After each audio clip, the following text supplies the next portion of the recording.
see. You want to be a cop? Yes, sir. I want to stay local. I grew up in Massachusetts, so Yeah. I enjoy the Coast Guard. How long have you been in? Almost 6 years.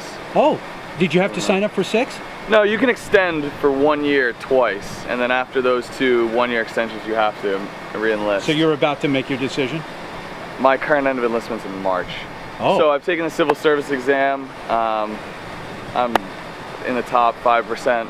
It's out of 13,000 people on the list right now, and I'm at about 600, so I'm up there. So it's just a waiting game at this point. So you want to be a police officer. Would you rather be a state cop or a local cop? I'm not sure. You don't know. Most likely local cop, but most likely. Yeah. Would you like to stay on Nantucket? I'm not sure. It's definitely unique living here. It is unique, yeah. Very unique, but it's Do you know the absolutely chief? Beautiful. Chief of police? I don't. Okay. I don't.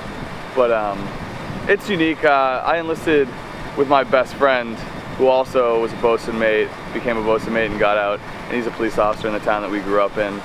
So in Massachusetts? In Newton, yes. In Newton. Yeah. So that might be more action than here, though. But I'm not sure. I'm not sure. Are you looking for action? Do you want to be that kind of? Yeah, of course. You want to be busy? Yeah. If I get a call from the Boston Police, Cambridge, anywhere. Oh, sure. I would that would definitely be. interview with them Okay, as well. cool. That'll be awesome. Okay, you're going to show us some boats? Yes, of course. So you're are you a bosun's mate? Yeah, I'm a third-class bosun. Nice. And, now, does a third class get to drive the boat? Yes, I'm the duty coxswain for my section right now. Yeah. Cool. So I'm responsible for the safety and conduct of the passengers and crew, safe operation and navigation of the boats, and the completion of whatever mission or sortie that we undertake on the boats. Do you have 41s anymore? No. They're gone. The station used to have a 41. Where did all the 41s go? They phased them out of the Coast Guard. You think they sold them to foreign countries? Well, no. There's a gentleman that lives here that I'm not sure if he bought one from the station, but he drives a 41. So cool. Yeah, he actually helped us out on a case. This is primarily the boat we use for our big tows. But this thing's used for anything, right? Yeah, this is basically it's a floating tank. I mean, wow. It's about 40,000 pounds. It has 2 435 horsepower Detroit diesel engines in it. Like I said, it's capable of towing upwards of 150 displacement tons. We use this is our primary asset for big tows for anytime we have heavy weather. It's rated for 30-foot seas. Unreal. Have you ever been out in seas that... Not 30-foot seas. How big have you been out? 16, 17-foot seas around here, yeah. And what was that in the wintertime. I mean, it's intimidating, but this boat it's made to handle it. It's the way it's constructed.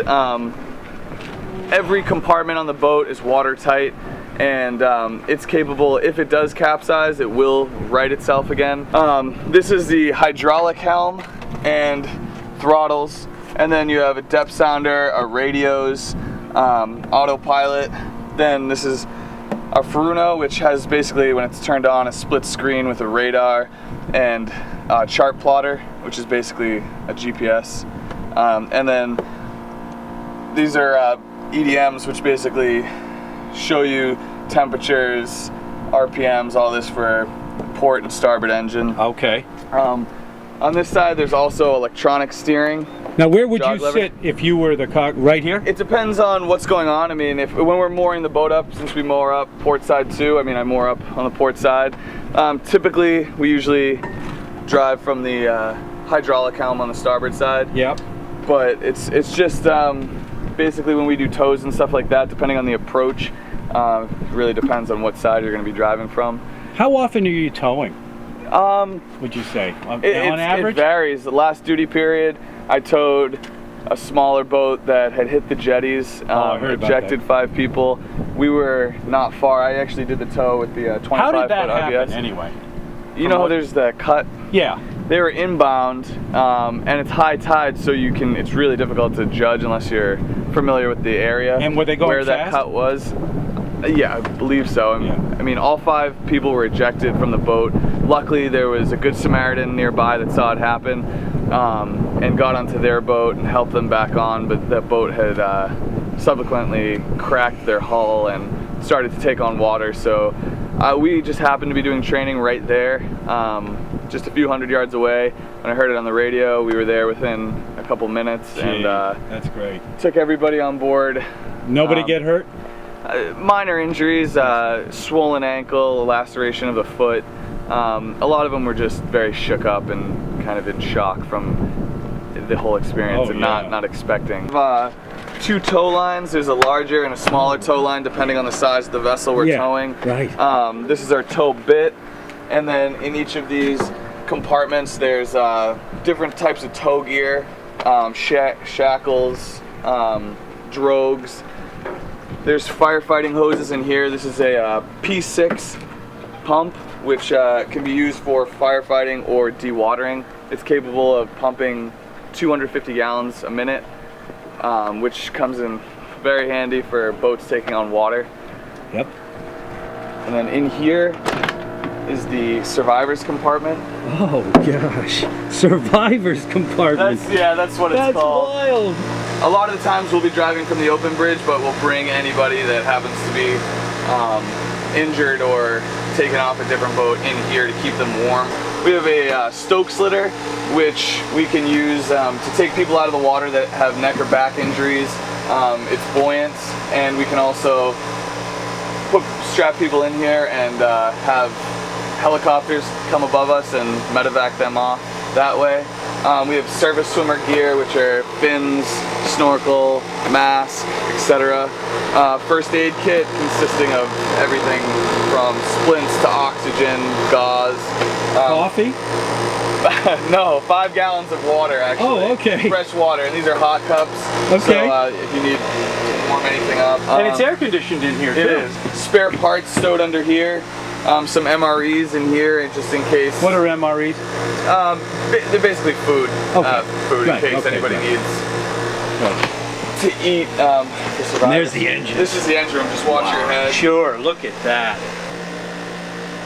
So 2 Detroit diesels. They've been putting those in for years. Through here is our auxiliary space, which consists of all the breakers, inverters. Then there's 2 25-pound CO2 tanks, which are for the engine fires. Yeah.